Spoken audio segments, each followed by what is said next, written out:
This week on the show, the Patriots send their fans home happy with an early Christmas present. We're into the dog days of winter for the Bruins and Celtics. And finally, some signs of life from Yawkey Way. All that and more coming up. Calling It starts right now.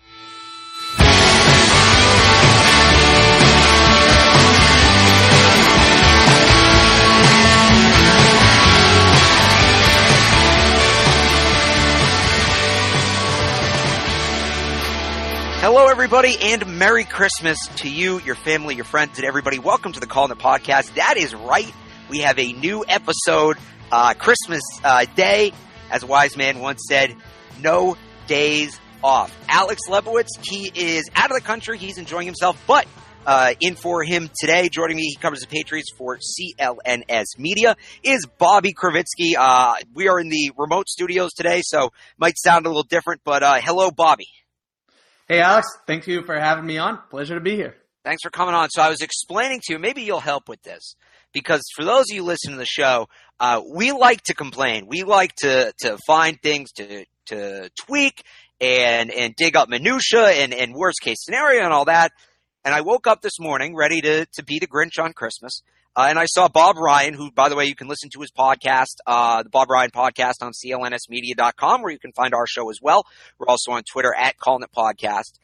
But Bob Ryan, the great Bob Ryan, tweeted this morning, what do you say we declare a 24-hour moratorium on all bitching, moaning, and hating, and remember why we're sports fans in the first place? So, my challenge to you, Bobby, and more specifically to myself, is let's honor Bob Ryan's moratorium. Let's see if we can do a whole show, a whole 35-ish minute show, whatever it is, without bitching, moaning, or hating. What do you say?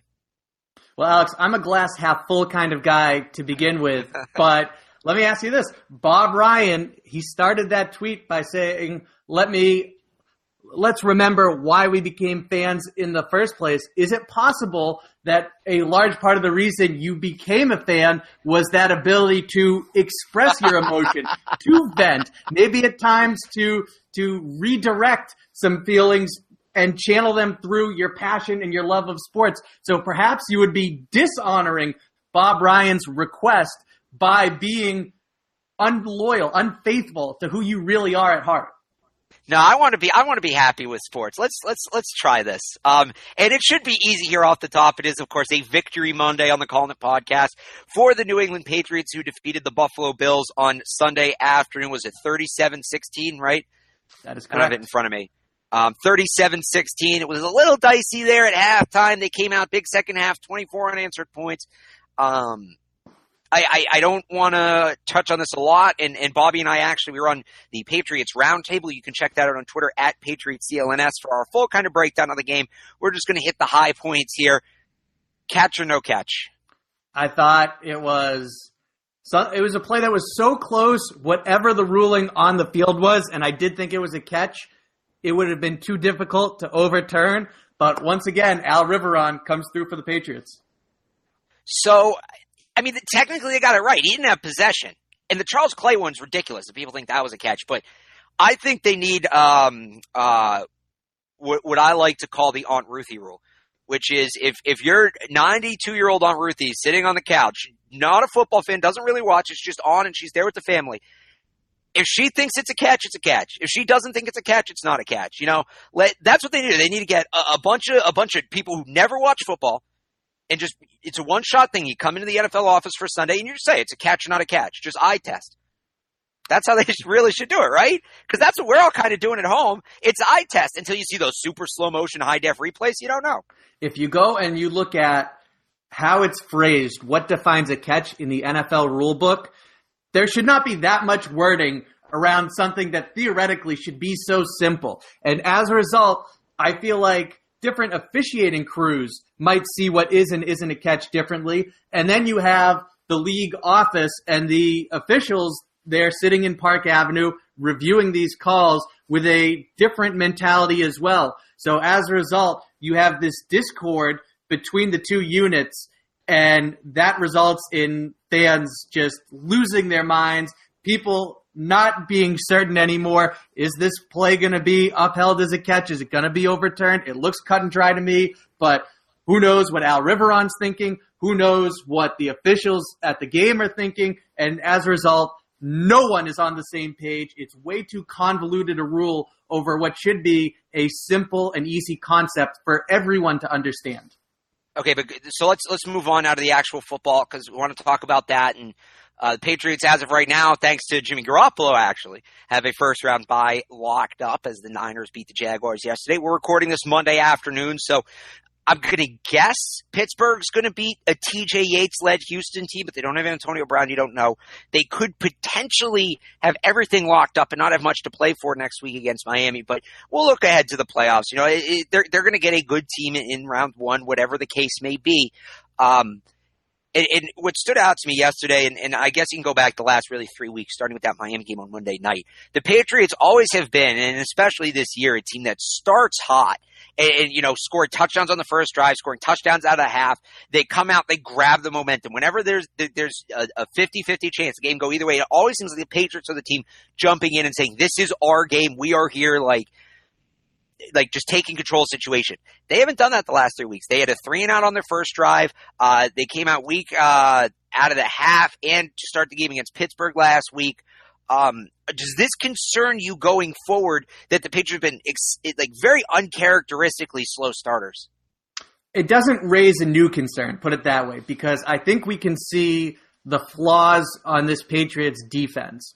And so when you combine their shortcomings with the reality that the game is a chess match for Bill Belichick, and he starts off the game trying to figure out as quickly as possible how you're going to play, what your strengths are, and how you're going to look to exploit the weaknesses in his defense. And so the moment the ball is kicked off, he is full systems go, trying to figure that out and make his adjustments. That's why you see so many times the Patriots defense give up an extended opening drive on the first, sometimes the first two, sometimes even the first three series of the game.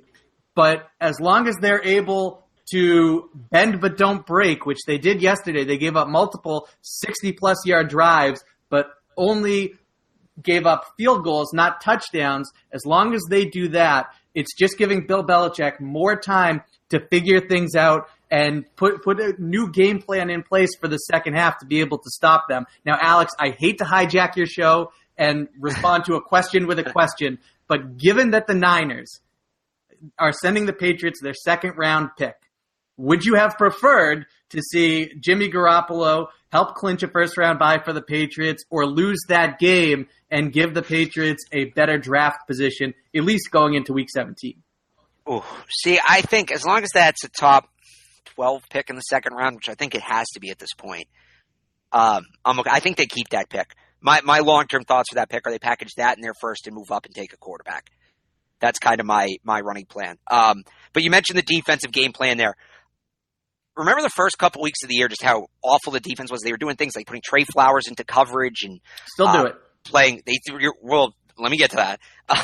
They're playing giving 5-yard cushions to receivers, playing off receivers, letting the underneath stuff go. They stopped doing that for a stretch there. They've gone back to it. Has Matt Patricia peaked? Have we seen, is Matt Patricia getting too creative for his own good? I feel like they have so much talent on this defense. Malcolm Butler, incredibly talented. Stephon Gilmore, maybe not as talented as some people say, but he's a good cornerback.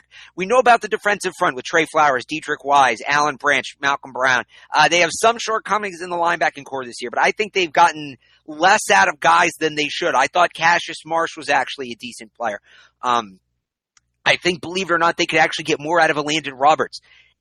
I feel like the defensive shortcomings are on the players. I feel like it's Matt Patricia's just putting these guys in a position to fail, and he's always been so good at maximizing what he gets out of everybody. That's why Malcolm Butler is Malcolm Butler.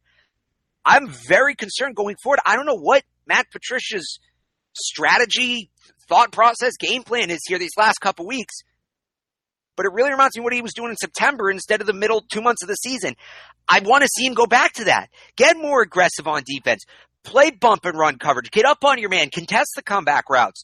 They just don't do that. They're not doing that. It's something the last time they played defense this passively were the years of Chad Brown, Monty Beisel, Hank Poteet, Earthwind Moreland. And yeah, when you have those guys, You let the team march down the field 80 yards because they're going to do it anyway. But they have the talent this year, and they're just not playing with it. And it's very frustrating. And here I am, bitching and moaning and complaining. I lasted, 5 minutes? I'm sorry, Bob. All right, so there you go. Ring the bell. I'm but out. You're being true to who you are and why you got into sports and the root of your fandom. I think you're still honoring Bob Ryan's request, at least to some degree. There's a gray area, despite that tweet seeming so cut and dry. I'm not bitching. I'm not moaning. I'm just questioning.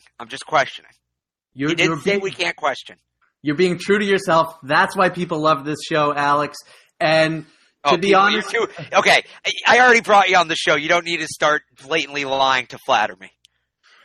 Anyways, my point being here about your question is that it's about complementary football. And people might not always like how the sausage is made, but as Mike Petraglia, Mike Dussault, and myself have discussed continuously throughout this season on Patriots Roundtable, when you have Tom Brady on the other side of the football, it's not about being aggressive, letting the edge rushers pin their ears back and get after the quarterback. It's about, especially when you have a coach like Bill Belichick, who will not blink. He dares you not to beat yourself. If you can consistently march down the field, chunks at a time, get to the red zone, and finish off enough of those drives with touchdowns to put up more points than Tom Brady, he'll tip his cap to you at the end of the game.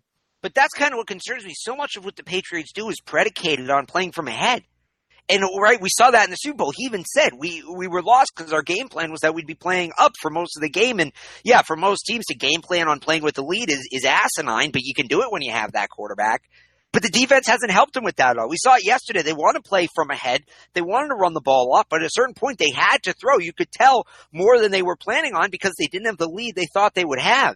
I just want to see them get Tom Brady those leads. I think that's why his numbers have been down a couple weeks, the last couple interceptions, because he's being forced into situations where he's uncomfortable, and any quarterback, no matter how good they are going to start forcing passes in those moments. He feels like he has to – there are, I think, times, and to go back to the Earthwind Moreland, Monty Basel defenses, and you remember at times in those years Brady would struggle because you could tell he felt like he was the only guy on the field who could win them that game.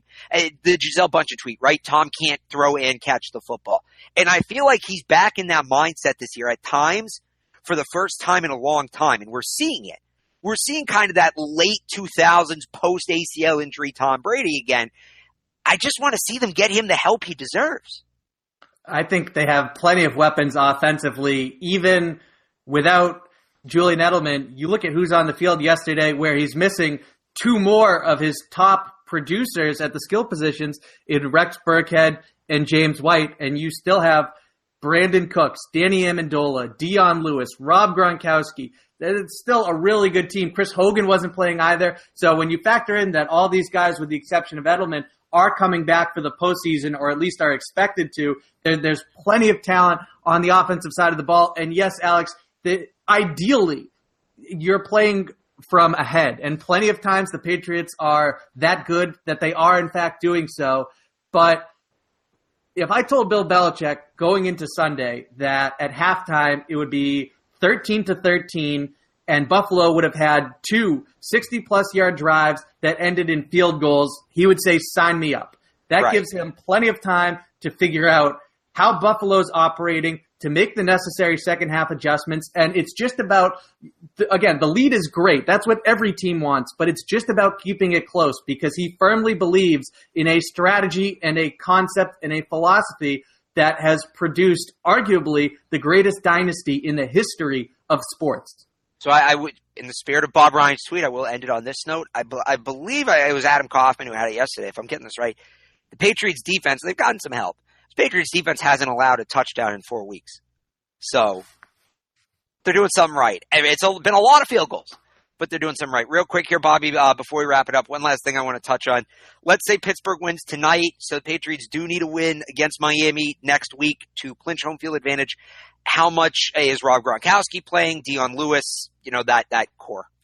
I think all these guys are playing, especially when you factor in not only how important they are to the offense, but who's behind them. Dwayne Allen and Jacob Hollister don't give you much in the passing game. And then you figure to be without Rex Burkhead, there's a good chance you're without James White as well. So I think these guys are playing, and yes, you can try and manage them over the course of the game like they did against Buffalo, but I don't expect too much variance from how they game planned for the Bills, unless, of course, they jump out to a huge lead. The sooner they can pull these guys, the better, but they're not going to do so until they feel comfortable.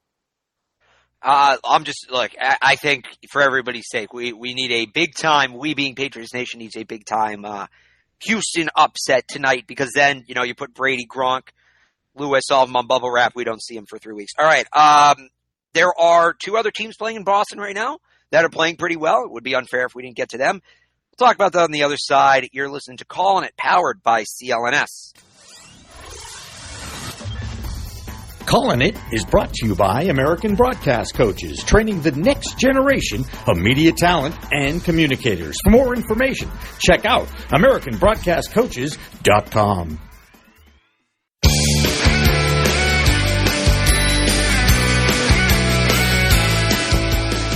Welcome back to Callin' It. I'm Alex Barth, Bobby Kravitsky in for Alex Lebowitz.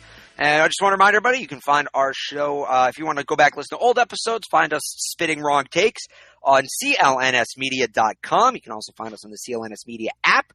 Follow us on Twitter at Callin' It Podcast. You can subscribe on iTunes as well. We hope you do. We got a bunch of great stuff coming up in 2018. This is the last show of 2017. Bobby Kravitsky, and maybe no team has had a more dynamic year, a more jaw-dropping year in Boston than the Boston Celtics, between their run last year and Isaiah Thomas to this offseason and what did it end up at? 17-game winning streak. And it's really a roller coaster year. It's weird. It's been really all positives, but it still feels like a roller coaster year, right, for the Celtics? Well, I think people are concerned that the other shoe is starting to drop. The reality is settling in for the Celtics as we see the schedule take its toll on the team. We see the lack of depth, losing not only Gordon Hayward, but Marcus Morris frequently out of the lineup, taking its toll on this team. So people are starting to be more aware of their shortcomings, of the effect that the injuries are having. And so at one point, I think people were a bit more bullish on the Celtics than they are heading into Christmas. Well, let's look at it this way. They are coming off a stretch. And again, we're recording this on Monday just so in case, why didn't they mention this game? It's when we're doing it. They're coming off a stretch. They lost to some bad teams. They lost to Miami. They lost to New York. They lost to the Jazz. They went 1-1 against the Bulls in a 3-week stretch. And now coming up, so we're recording this Monday, they have the Wizards Christmas Day. We'll see how that goes. You probably already know when you're listening to this. 4 of their next 6 are against playoff teams. They got the Wizards. The Hornets are under 500, but Kemba always scares me. The Rockets, that's going to be a heck of a game. The Nets, and then back-to-back, the Cavs and the Timberwolves. How much are we going to learn about this team in this stretch? Because I think this right here, look, when they went on that winning streak, that was great. But they didn't play too many outstanding teams. I know they had the big win against the Thunder. They had a couple quality wins in there, but they were spaced out. They are going to go bang, bang, bang against the playoff teams here in the next, call it, week and a half. It's really time to see how are the kids going to handle this, right? They're, what are they, 30-ish games into the season, 27-9, so they're 36 games in. Most college players play between 30 and 35 games. So the kids, Jaylen Brown, Jason Tatum, those guys, they're experiencing more basketball now than they've ever played in their life. The wear and tear gets on. They're playing tough opponents night in and night out. Most of them at home, so that they luck out with that. But I think we're really going to see now, we know this is a good team, but I think next week and a half will tell us, okay, is this team actually a threat to, say, go into Cleveland in a Game 7 and beat the Cavs? Are they that kind of team? Are they a team that not necessarily can we label as a final favorite, but as a finals possibility? I think that's what we're going to see here next couple weeks.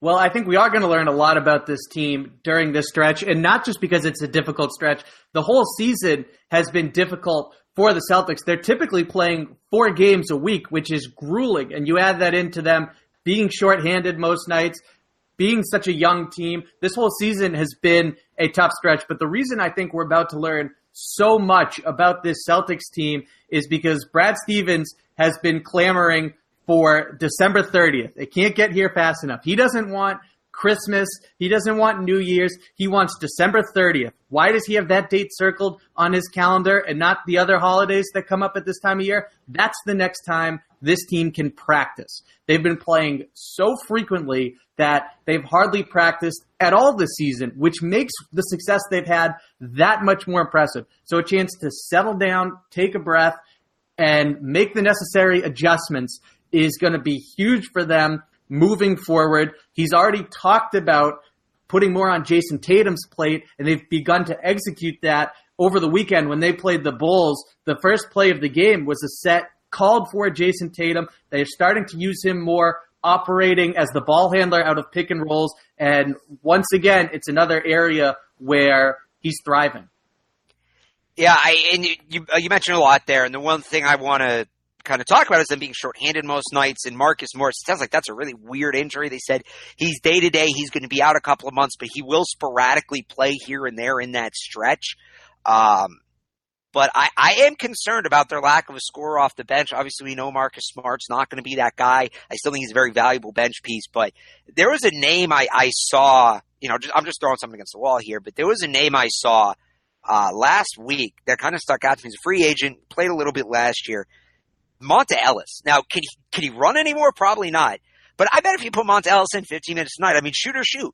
They need a guy like that. They need a guy who's going to come in. They need Eddie House, James Posey. Come in, shoot the ball for 10, 15 minutes, spread the floor, and then go back to the bench. And every good Celtics team the last couple of years has had that guy. I'm not saying this isn't a good Celtics team, but for them to really hit their peak and hit their ceiling and what we think they're capable of, they have to add another piece. And maybe Brad's waiting for the deadline to use that Gordon Hayward exception they have.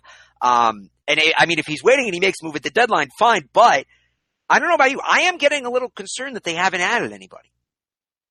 You got to be patient with this. And I think not just fans, but even Danny Ainge sees the stretch they're going through. And there's more urgency than there was during the win streak, for example, to add another player to this rotation.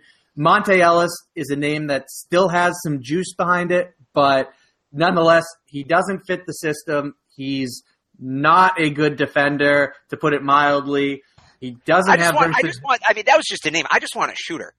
I'm just shooting down Monta Ellis, who I was. That's fine, but I would classify him, Alex, more as a scorer than a shooter. And to add another streaky player to a bench that consists of Marcus Smart and Terry Rozier in the backcourt is playing with fire. Although, if you put together Monta Ellis and Marcus Smart, you essentially have one complete player. But, basically what I'm saying is... You have a Hall of Famer if you combine those two into one player. Can we go back 10 years and just bring Eddie House back? That's what I really want.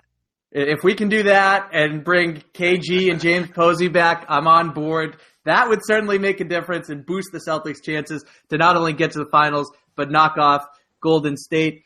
What I expect is for the Celtics to continue to be patient in regards to using the disabled player exception. There's a lot of names out there. None of them are a perfect fit. We might have seen a move already or in the coming weeks, which I don't anticipate to happen if that were the case. So it's going to be interesting to see who they get. I think ideally they would like a player who can play the 3 and the 4 and bring them the shooting they need off the bench. And one last thing here on the Celtics, just going forward, with that storyline, I just totally lost my train of thought. Happy Christmas, everybody. This is what happened. Too much eggnog. Right, when you work on the holidays. Going forward with the Celtics, and we saw the game against Indiana, the one that they lost against Miami was close. This kind of cardiac kids thing. How much longer can they do this? Because those are generally the games a young team loses, right? That you have the younger team and kind of the lights get bright. It comes down to the finals. It's been the young players. It hasn't been Kyrie in those situations winning those games. It's been Jason Tatum. It was Terry Rozier in Indiana. It's been Jaylen Brown. I'm wondering how much longer they can. And don't get me wrong, I love it. I would love to see them win every game at the buzzer, because my gripe with basketball is really between the first 5 minutes and last 5 minutes, you can kind of not watch and you'll still get the gist of the game most nights. But there is nothing more exciting than a basketball game that's tied in the final minute. So, but I'm just wondering how much longer can they do this? But if they keep winning like this on the flip side, I feel like this is going to be huge for them going into the playoffs because you have 19-year-old Jason Tatum knowing, okay, if it's a playoff game, but if this comes down to the final seconds, I've been there. I've done that. I know we can win that game. And I feel like there's a lot of young players in the league that it takes them years to develop that mindset. In a day where the three-point shot is such a heavy part of the game, baked into the Celtics' DNA right now is the fact that you're going to continue to consistently get those wild, entertaining finishes because it doesn't matter if they have a big lead or they're down big. You fully expect them to come back or to blow the lead. And on most nights, that happens and produces these fantastic finishes. And yes, they've been able to win plenty of them. And for as much as it's been about a different player stepping up each time seemingly, at the core of it is Kyrie Irving, who even against Indiana, Terry Rozier gets the shine for the steal and the game-winning dunk.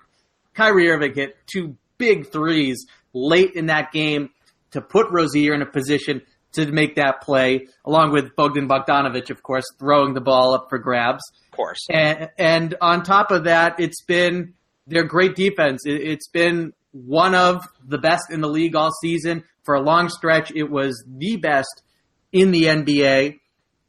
And so while you see these lulls, typically they're able to rally at the end of the games around Kyrie Irving offensively and buckling down defensively to win and pull out these miraculous finishes. And let's just go real quick here because we are up against it, but I do want to touch on the Bruins because they were, 17-3-3, I think, in their last 23. It's something like that. They've been the hottest team in hockey for the last couple of weeks. And I ask Alex Lebowitz this every week, and I wish I could ask him this week because I think I'd finally get him. So I am in. This is a playoff team. They better be a playoff team. I'm counting on them making the playoffs. I wouldn't be mad if they added somebody at the deadline. I'm buying in on this team. I'm all in. I'm ready to go. Are you in on the Bruins, Bobby, as a playoff team? Not I think they might make it. Not I think they could make it. Are your expectations for them playoffs or disappointment?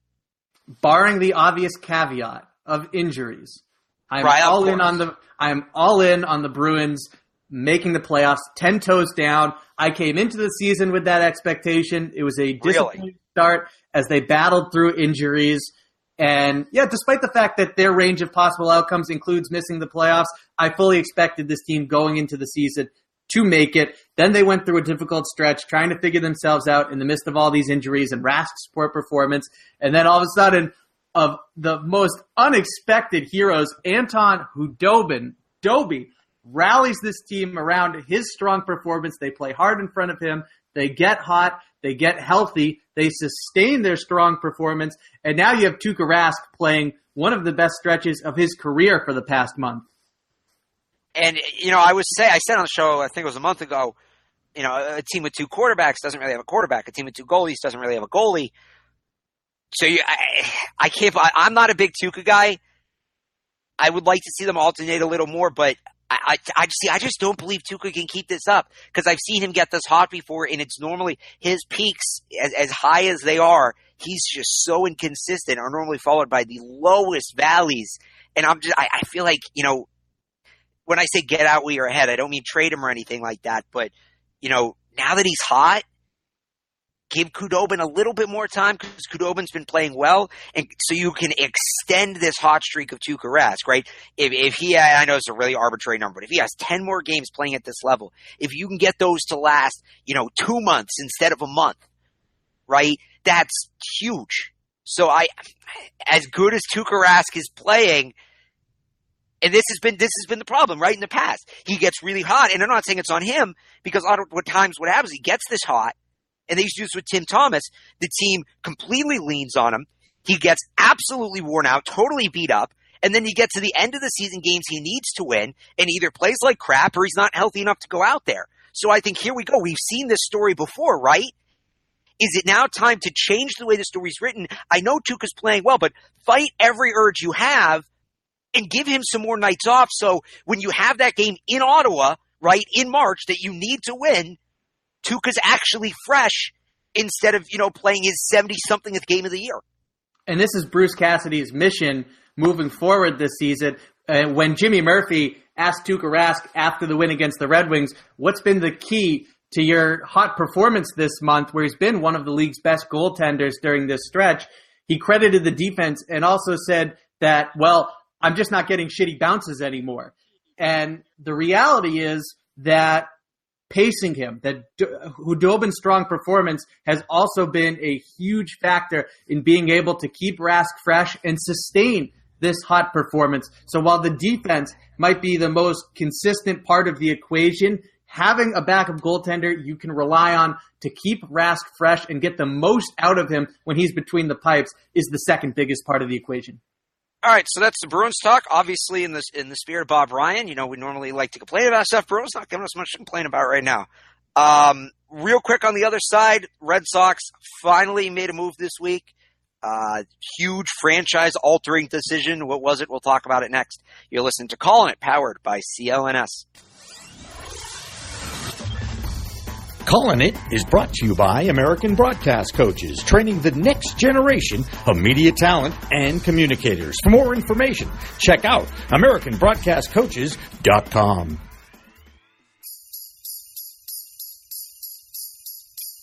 You know Dasher and Dancer, Prancer and Vixen, Comet and Cupid and Donner and Blitzen. But do you recall, what's that? The most famous reindeer of all. Come on! Rudolph the red-nosed reindeer had a very shiny nose. And if you ever saw it, you would even say it glows. Come on, all of the other... Welcome back to Callin' It, powered by CLNS, Christmas edition. Merry Christmas, happy holidays, happy New Year to you and yours. Our final show of 2017. We will have a show next week. Obviously, we're not going to skip a show going to the first week of the NFL playoffs.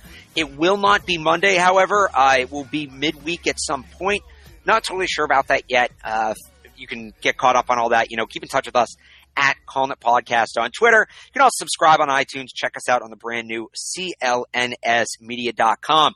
I'm joined by Bobby Kravitsky today. He covers the Patriots for CLNS. He is in for Alex Lebowitz, who is off enjoying himself on a vacation. It's like every 6 months I do a show with Adam in July, and here we are in December, and he is MIA. But without Lebowitz in the house, and I'm generally more guilty of this than he is, being negative. Bob Ryan tweeting out this morning, what do you say we declare a 24-hour moratorium on all bitching, moaning, and hating, and remember why we're sports fans in the first place? We've tried to be positive today, Bobby. We've done okay. I would say pretty well by your standards. Right. It hasn't been as bad as usual, but that's all about to come to an end. So earlier this week, I think it was on Tuesday, correct me if I'm wrong, the Red Sox finally showed some signs of life. They made a free agent signing, bringing back Mitch Moreland on, it was a 2-year deal, I believe. Yeah, it must have been really early in the week if I can't remember. 2-year deal. It's about $13 million AAV. So, they got him for about market. Passed on Eric Hosmer. Still waiting on JD Martinez as we record this at 1 p.m. On Monday the 25th of December. So we'll see what's going on with Martinez. I'm getting a little more concerned, though, the longer that goes. Obviously, they've passed on Stanton. We know the whole offseason. Are the Red Sox being crafty, or are they just asleep at the wheel? I would say they're being crafty. They have their number one target. No, I put the positive thing aside. You can be honest here. I'm being honest. I think they're being really. I think they're being crafty. I think they're smart to wait out JD Martinez. At the same time, they have to get him. So I think it's understood that, hey, if another team comes in and floors you with a big offer, run it by us because we might just match it. And quite frankly, I think they have to. So should there be some concern about them leaving the door open? Of course. But at the end of the day, I expect the Red Sox to get this done because, quite frankly, Martinez and Scott Boras have all the leverage. So it's a frustrating situation for fans. You'd like to see the Red Sox do more right now, and part of this is that it's the offseason. You can make the case that they're the fourth team in this town right now with the Bruins' hot performance, the Celtics season going as well as it is, and, of course, the Patriots are kings. You can make the case they're fourth right now in the offseason, which, quite frankly, it shouldn't happen when you're right in the thick of free agency or even still coming towards the end of it. It shouldn't be the case for the Boston Red Sox, but here we are with the frustration about the lack of spending, the lack of moves, and yet on the other hand, when you just take a deep breath and look rationally, Alex, I think Dombrowski, to this point, is playing this well. If he loses Martinez, it's a different story. But are you concerned, especially because it's a Boris guy, that it's taking this long? Right? All the beat writers, all the insiders, they had this as a sure thing a week ago. So what's changed in the last week that he's not a Red Sox already? I don't think anything's changed other than the fact that neither side has blinked, which is not a new development. Scott Boras wants 7 years for J.D. Martinez, and the Red Sox look at that and say, that's too long of a contract. We're going to wait it out. J.D., go into Christmas with your family without a new contract, without being signed yet, and let's see how you respond after the holidays. And it's going to be interesting to see which side caves. But quite frankly, I think that Martinez and Boras have the leverage. See, I'm getting worried he's not going to end up – and I don't know necessarily if I want him here. He's a 30-year-old guy. He had a good half a season in a hitter's ballpark in Arizona. I don't know. I certainly don't want him for 7 years. At that point, I'll pass. 5 years, maybe we can talk. Let's see what the money is. But, and I said this last week, when they passed on Stanton to me, that would you're giving up, pardon my wordplay, a home run. You're giving up a home run opportunity to get Giancarlo Stanton for pennies on the dollar. And J.D. Martinez doesn't make that up to me. J.D. Martinez is not that guy. You want to talk about next summer Bryce Harper? Yeah, he's that guy. And I'd rather have Harper. If the long play here is to not spend any money this summer and then go get Harper next summer, fine. I don't know if Dave Dombrowski's that forward thinking. So, and he's also, the one thing we know about Dave Dombrowski, he's very impulsive, right? He is very impulsive. He is very win in the now, that kind of guy. And that's why I'm like, well, why hasn't Martinez signed? Because it would be the most win now move you could make. It really only helps them for one season, this one upcoming season. And I could see Dombrowski being, all right, well, fine, it'll help us this year. It might save my job, so sure, take the 7 years. So, I'm getting concerned that he hasn't signed on the dotted line yet. Dombrowski, he's going against his reputation in being patient. Usually he has his target. It's not necessarily something, I agree with the term impulsive to describe him, but it's not necessarily he finds a target and goes full throttle to get him. It's that he identifies who they need to get through a process, and usually he's right, not always, and then he goes all out full throttle to get his guy. In this case, he's identified his target through that same process, only it doesn't call for let's go out and hand over a blank check like we did to David Price in order to sign him immediately. It calls for being patient and having a genuine negotiation. So I like Dombrowski's patient approach here, provided he gets the player. J.D. Martinez, rather, is a more complete hitter than Giancarlo Stanton. I wanted Stanton. I think he transforms the lineup more than J.D. Martinez does, but this is not a fluke of production from J.D. Martinez. He changed his swing 3 years ago, and ever since, the results have been real and spectacular, to borrow a line from Seinfeld. And as far as the Bryce Harper play goes, it doesn't matter if that's the plan or not, because not only do I think that even if the Red Sox offer the most money, which is not the case, that they won't get Bryce Harper, even if they waited and signed Bryce Harper and executed that plan, that's another year of wear and tear on Chris Sale and David Price. So I think that's a horrendous plan, as much as I would love it if they do, in fact, sign Bryce Harper. And so then the reality becomes we really need to maximize this 3-year window of Chris Sale while we have him under team control.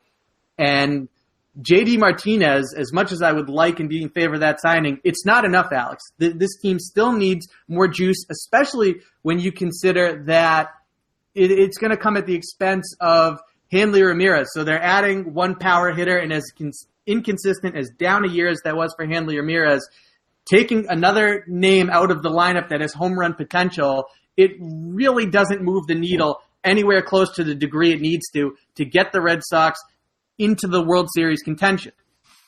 Well, so the one other thing I want to talk, and you mentioned it very briefly with David Price, the one thing before we wrap up the show here, are people not concerned enough about this pitching staff? Because I'm worried.